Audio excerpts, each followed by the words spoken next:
Hello दोस्तों, sleepy classes में आपका स्वागत है। आज के फ्यू मिनट सीरीज में हम देखेंगे कि सुप्रीम कोर्ट ने ऐसी क्या जजमेंट दी है जिससे चार्जशीट और एफआईआर ये सब चीज़ें दोबारा न्यूज़ में आ गई हैं।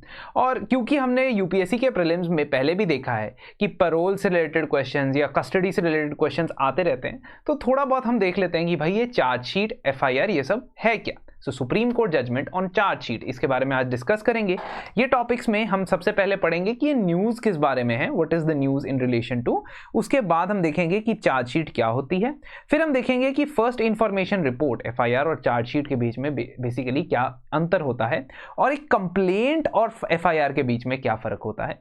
Then will discuss about the case, थोड़ा बहुत केस के बारे में देखेंगे कि उसमें पिटिशनर्स ने क्या बात कही थी और सुप्रीम कोर्ट ने एंड में क्या चीज़ उनको रिजेक्ट करते हुए क्या आर्ग्यूमेंट्स रखे हैं।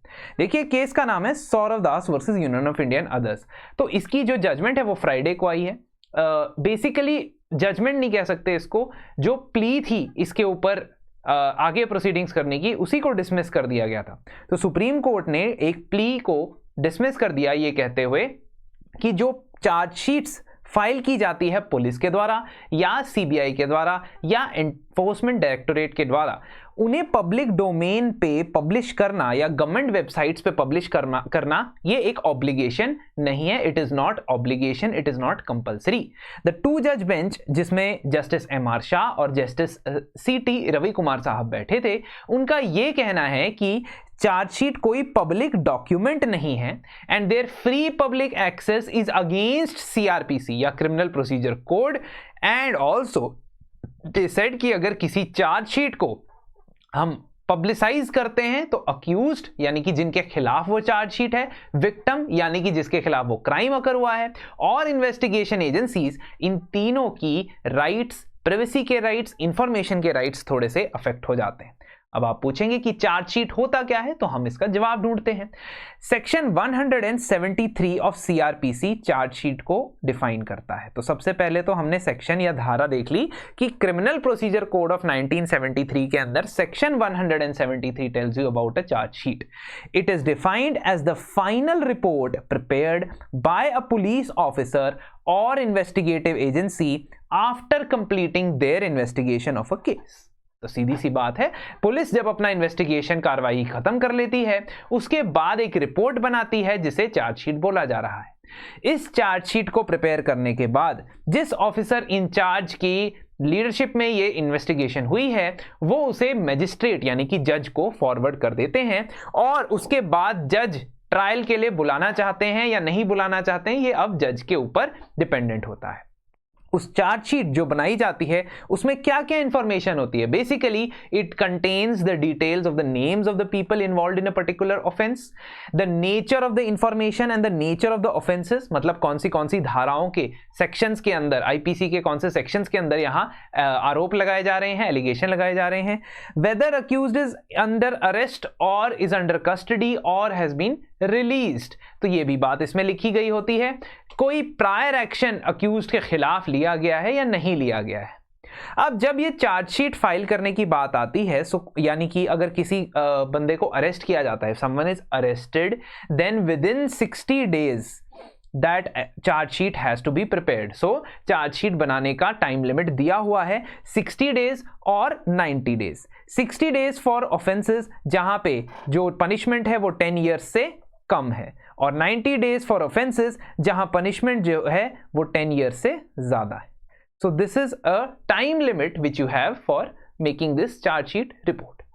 अब हम बात करते हैं चार्जशीट और एफआईआर के बीच में क्या डिफरेंस है, और फिर हम आर्ग्यूमेंट्स की बात करेंगे। ठीक है, अब चार्जशीट क्या होता है, इसकी डेफिनेशन सेक्शन 173 में सीआरपीसी के अंदर दी गई है। बट एफआईआर या फर्स्ट इंफॉर्मेशन रिपोर्ट क्या होता है, इसकी डेफिनेशन आईपीसी यानी इंडियन पीनल कोड या सीआरपीसी क्रिमिनल प्रोसीजर कोड, इन दोनों में से कहीं पे प्रॉपरली नहीं दी गई है। It is not been defined. But section 154 of CrPC के अंदर जो रूल्स रेगुलेशन बनाए जाते हैं पुलिस के रिलेटेड, उसमें बात की गई है फर्स्ट इंफॉर्मेशन रिपोर्ट की। फर्स्ट इंफॉर्मेशन रिपोर्ट वो रिपोर्ट होती है जो रजिस्टर की जाती है पुलिस के पास when someone has committed a cognizable offense. Now what is a cognizable offense? A cognizable offense is one जिसका जिसके अरेस्ट के लिए आपको वारंट की जरूरत नहीं होती है। एक ऐसा अरेस्ट जिसके अंदर आपको वारंट की जरूरत, अरेस्ट वारंट की जरूरत नहीं होती है। And generally these are the heinous crimes, और थोड़े से हाई लेवल के क्राइम्स जैसे कि मर्डर, किडनैपिंग, रेप, एक्सटॉर्शन, ये सारे जो क्राइम्स होते हैं इनको कॉग्निजेबल ऑफेंस बोला जाता है। तो FIR क्या होता है? It is filed in the first instance that the police is informed of a cognizable offence. एक ऐसा ऑफेंस जिसके अरेस्ट के लिए बिना वारंट के भी अरेस्ट किया जा सकता है, ठीक है। जबकि चार्जशीट हमने देखा कि it is a final report. तो दूसरा डिफरेंस ये हो गया। तीसरा डिफरेंस, FIR से ये नहीं पता चलता है कि पुलिस को क्या लगता है उस बंदे के बारे में। पुलिस या इन्वेस्टिगेटिव एजेंसी या जजेस को क्या लगता है कि वो बंदा कल्प्रिट है जिसके खिलाफ FIR लिखी है या नहीं है, ऐसा कुछ भी FIR में नहीं पता चलता है, because it is just allegation की रिपोर्टिंग ऑफ एन इंसिडेंट की ऐसा ऐसा इंसिडेंट हुआ है। जबकि चार्जशीट जो है उसमें एविडेंस साथ में दिए जाते हैं और उसको ट्रायल के दौरान इस्तेमाल किया जाता है, उस रिपोर्ट के पेजेस को, उस रिपोर्ट के साथ सबमिट किए गए डॉक्यूमेंट्स को यूज किया जाता है कोर्ट के ट्रायल के अंदर। चौथा पॉइंट यहां पे यह है कि CRPC के सेक्शन 154 जिसके अंदर बने हुए रूल्स के हिसाब से FIR दायर की जाती है। If any person is aggrieved by the refusal of the authorities to file FIR, they can send the complaint to the superintendent of police. यानी कि अगर आप अपने नजदीकी पुलिस स्टेशन के अंदर FIR सबमिट करने जाते हैं, वहां पे FIR आपकी नहीं रजिस्टर की जाती, तो आप SP लेवल के ऑफिसर के पास जा सकते हैं और SP फिर उसके बाद डायरेक्ट कर सकता है कि इस केस की इन्वेस्टिगेशन की जाए। और एक और कॉन्सेप्ट होता है जीरो FIR का। जीरो FIR का मतलब है कि मान लीजिए कोई क्राइम कमिट हुआ है, आप अगर उसके विक्टिम हैं या अगर आप उसके विटनेस भी हैं, आप जिस एरिया में क्राइम कमिट हुआ है उस एरिया की ज्यूरिसडिक्शन की पुलिस के पास नहीं जाते हैं, किसी और पुलिस स्टेशन में जाके रिपोर्ट कराते हैं, तो वो आपको ये कह के मना नहीं कर सकते कि हम यहाँ रिपोर्ट नहीं लिखेंगे। वो ये रिपोर्ट लिख सकते हैं जिसको जीरो FIR कहा जाता है, और फिर इस रिपोर्ट को दूसरे पुलिस स्टेशन के पास भेज सकते हैं, ठीक है। और ज्यादा डिटेल में जाने की जरूरत नहीं है। अगर क्वेश्चन आएगा और अगर हम बहुत ज्यादा डिटेल में जाएंगे तो हम लॉ पढ़ने लग जाएंगे, बट हम सिविल सर्विसेज की तैयारी कर रहे हैं, ठीक है। तो ये थोड़ा सा हमें अपने आप को यहां रोकना चाहिए। चार्जशीट के बारे में बात करते हैं। चार्जशीट कौन फाइल करता है? पुलिस फाइल करती है, लॉ एनफोर्समेंट या इन्वेस्टिगेटिव एजेंसी फाइल करती है, और तभी फाइल करती है अगर उनको सफिशिएंट एविडेंस मिल जाता है अक्यूज्ड के खिलाफ। अदरवाइज, ठीक है, FIR पहले होगी, उसके बाद चार्जशीट बनाई जाएगी, और अगर बंदे के खिलाफ, अक्यूज्ड पर्सन जिसके खिलाफ आपने FIR लिखवाई है, अगर वो आपको एविडेंस नहीं मिलता है, so you can also submit a cancellation report और untraced report when there is lack of evidence. तो ये चीज भी आपने ध्यान रखनी है। अब बात करते हैं कंप्लेंट और FIR के बीच में क्या फर्क है।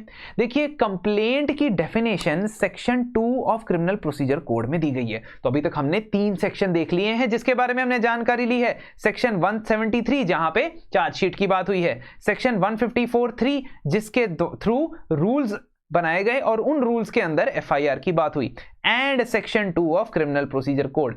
When we come back to this section, it tells you what is a complaint. Complaint जो की जाती है वो सीधा सीधा मैजिस्ट्रेट के पास की जाती है, दैट मीन्स द जज। तो आप जब जज के पास जाके कंप्लेंट करते हो उसे कंप्लेंट कहते हैं। जब आप पुलिस स्टेशन के अंदर या इन्वेस्टिगेटिव अथॉरिटीज के अंदर कंप्लेंट कर रहे हो या इंसिडेंट की रिपोर्ट दे रहे हो तो उसे FIR कहा जाता है। Now when you go to the magistrate, the view is to his taking action under the code that some person whether known और unknown has committed an offence. Now complaint can be filed by any person subject to certain exceptions, मतलब उस code के अंदर कुछ exception लिखे हुए हैं, उसके अलावा कोई भी कंप्लेंट फाइल कर सकता है।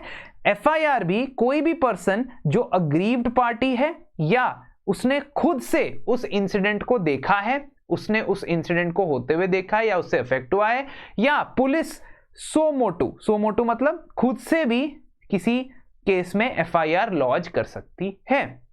तो ये चीज आपने ध्यान रखना है कि 3 लिमिटेड कैटेगरी के लोग FIR लेके जा सकते हैं, जो अग्रीव्ड हुए हैं, जिन्होंने खुद इंसिडेंट होते हुए देखा है, या पुलिस खुद से। कंप्लेंट किसको की जाती है? जज को या मजिस्ट्रेट को की जाती है, जबकि एफआईआर पुलिस अफसर को की जाती है। कंप्लेंट कॉग्निजेबल ऑफेंस के लिए भी की जा सकती है या नॉन कॉग्निजेबल ऑफेंस के लिए भी की जा सकती है, जबकि एफआईआर सिर्फ और सिर्फ कॉग्निजेबल ऑफेंस के लिए की जा सकती है। As I told you, cognizable और नॉन कॉग्निजेबल में क्या फर्क है?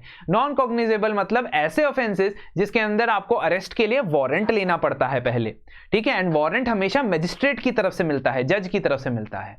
So both types of cases are dealt with in the case of complaint, whereas FIR के केस में सिर्फ कॉग्निजेबल ऑफेंस में होती है एफआईआर। अब कंप्लेंट इज फाइल्ड, जब कंप्लेंट फाइल की गई है, पुलिस ऑफिसर तब तक इन्वेस्टिगेशन नहीं करते जब तक जज उसको ऑर्डर नहीं दे देता, जबकि जब एफआईआर लॉन्च होती है तो पुलिस ऑफिसर खुद ही इन्वेस्टिगेशन स्टार्ट कर देते हैं। एफआईआर का एक प्रिस्क्राइब्ड फॉर्मेट है जिस फॉर्मेट के अंदर एफआईआर फाइल करनी होती है, जबकि कंप्लेंट का कोई प्रिस्क्राइब्ड फॉर्मेट नहीं है, लेकिन कम से कम उसमें कुछ मिनिमम रिक्वायरमेंट्स होती हैं। तो आप समझ रहे हैं कि what is the difference between complaint complaint and FIR, and then what is the difference between FIR and chargesheet. अब आपको आई थिंक ये तीनों चीजें समझ आ गई हों। आर्ग्यूमेंट्स की बात करते हैं। आर्ग्यूमेंट में प्रशांत भूषण साहब, जो पिटिशनकर्ता की तरफ से केस में हियरिंग में पार्टिसिपेट कर रहे थे, उन्होंने कहा कि सुप्रीम कोर्ट ने 2016 में एक जजमेंट दी थी। उस जजमेंट का नाम है यूथ बार एसोसिएशन केस। इस जजमेंट के अंदर पुलिस को एफआईआर अपलोड करने की बात की थी 24 आवर्स के अंदर अंदर। Means whatever FIR they are getting, they should upload the FIR on the public portal और वेबसाइट, एक्सेप्ट कुछ केसेस के अलावा, जैसे रेप या सेक्सुअल ऑफेंसेस में, जिसमें आप विक्टिम की आइडेंटिटी पब्लिकली डिस्क्लोज नहीं करना चाहते हो। इनके अलावा सारे केसेस में एफआईआर जो है एक वेबसाइट या पोर्टल पे आपको डिस्प्ले कर देनी चाहिए 24 घंटे के अंदर अंदर। अब इसी लॉजिक को लेके प्रशांत भूषण साहब ने कहा कि इसी तरीके से जैसे एफआईआर को आपने पब्लिकली डिस्प्ले करवाया, वैसे ही चार्जशीट जो पुलिस बनाती है किसी भी पर्सन के खिलाफ, आपने देखा होगा बहुत सारे केसेस में चार्जशीट की बातें होती है ना। जब 2G स्कैम का केस था तो उसमें इतनी बड़ी बड़ी लंबी लंबी चार्जशीट बनाई थी पुलिस ने, सीबीआई ने, कि उसको एक बहुत बड़े ब्रीफ केस में टैंक जिसको कहते हैं संदूक में लेके जाना पड़ा था, ठीक है। तो बहुत ही बड़ा जो है चार्जशीट बन सकता है, कितने भी पेजेस का बन सकता है। नाउ पिटिशनर हैड आर्ग्यूड कि चार्जशीट एक पब्लिक डॉक्यूमेंट है, क्योंकि चार्जशीट एक पब्लिक ऑफिशियल बना रहा होता है अपनी ड्यूटी के हिसाब से, और section 74 of the Indian evidence act of 1872 के हिसाब से ये एक पब्लिक डॉक्यूमेंट है जिसको आपको पब्लिक को रिलीज करना चाहिए। It should be released. अब ये सेक्शन 74, 75, 76 ये क्या है? अब इंडियन एविडेंस एक्ट 1872 का बताता है कि कौन सी चीजें पब्लिक डॉक्यूमेंट्स हैं। दैट मीन्स पब्लिक डॉक्यूमेंट का मतलब कि what can be publicly disclosed और रिलीज्ड, एंड कौन से डॉक्यूमेंट्स प्राइवेट डॉक्यूमेंट्स हैं,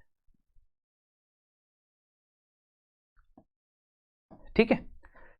तो पिटिशनकर्ताओं का कहना था कि चार्जशीट जो फाइल की गई जाती है it should come under public document, and section 76 of Indian evidence act says that there should be public disclosure of a document जो किसी ऑफिसर ने अपनी ऑफिशियल ड्यूटी के दौरान बनाया है।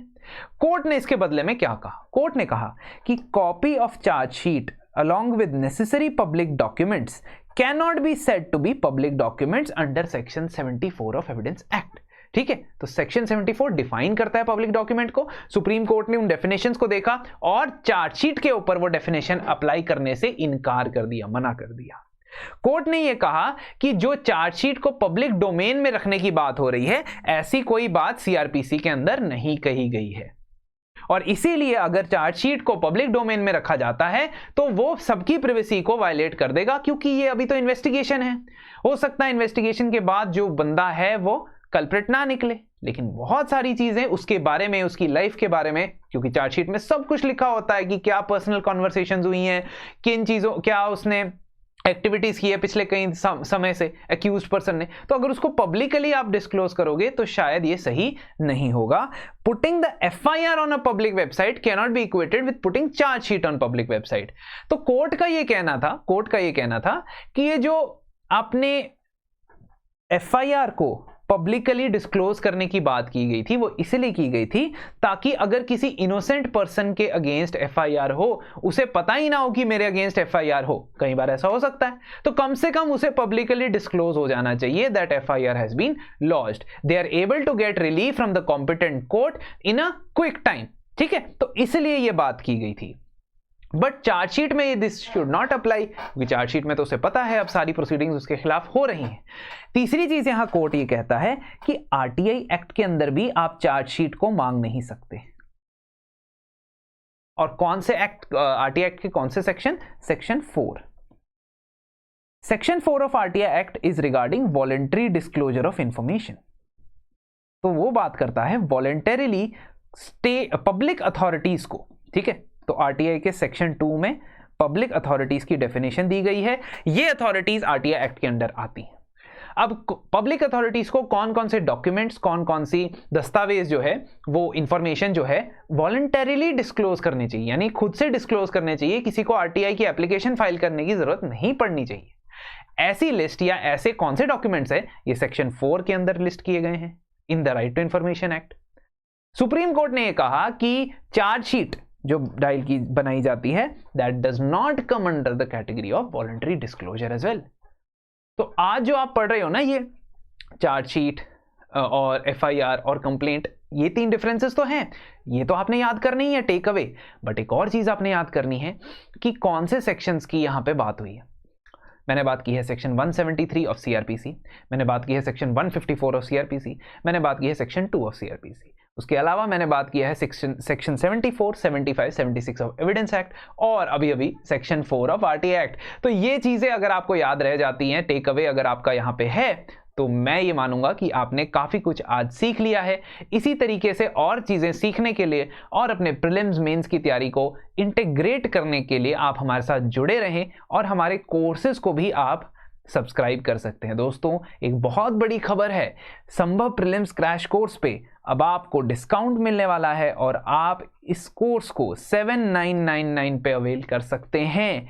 तो जल्द से जल्द हमारे प्रीलिम्स क्रैश कोर्स में एनरोल करने के लिए आप इन नंबर्स पे और ईमेल आईडी पे हमें संपर्क कर सकते हैं और अपने प्रीलिम्स की प्रिपरेशन को एक फाइनल पुश दे सकते हैं, इम्पीटस दे सकते हैं, एक फाइनल तैयारी की तरफ बढ़ते हुए। तो दोस्तों, अगली बार फिर मिलेंगे फ्यू मिनट्स सीरीज में।